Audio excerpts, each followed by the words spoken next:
12 приведени во акцијата за набавка на деривати. За деталите во овие вести Габриела Лескова. Повторно, што е најново?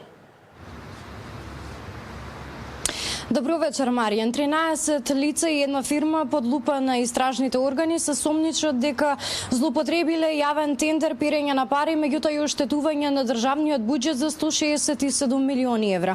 Меѓу осомничените и Васко Ковачевски, екс-директор на ЕСМ, кој што во моментов е недостапен за органите на прогонот и се бара со меѓународна потерница. Исто така меѓу осомничените е и уште еден директор поранешен на ЕСМ Мучо, кој што во моментов е во притвор поради делото Адитив. Останатите 11 приведени и моментално се наоѓаат во кривичниот суд, каде што се наоѓаме и ние на распит пред судија на претходна постапка. Се очекува во текот на вечерта судијата да соопшти дали ќе го прифати предлогот на јавниот обвинител за да определи мерка притвор за 5 мина од осомничените, а за сите останати мерки на предпазливост.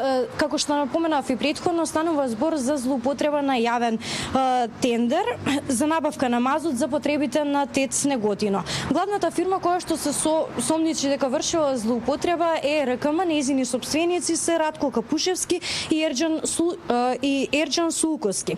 Согласно соопштението на јавното обвинителство, во периодот од 21 до 23 година, двајцата осомничени во својство на основачи и управители на кривично одговорното правно лице, свесно повредувајќи ги прописите за постапката на јавен повик за набавка на мазут за потребите на ТЕЦ Неготино, поднеле невистината документација. Сега, со намера да го изиграат договорот, не ги извршиле обрските и ги повредиле правилата, остварувајќи корист од големи размери и направиле оштетување на државниот буџет за 167 милиони евра. Се наведува во соопштението на ОЈО-ГОК. Сега, проневерата на мазутот за набавка на потребите на ТЕЦ Неготино не ја вршеле сами, тие биле подпомогнати од десетици вработени на ЕСМ. Станува збор за лица кои што биле навистина на високо раководни функции, генерални директори до председатели на комисијата. Целиот овој проневерување на парите се одвило од 21 до 23 година.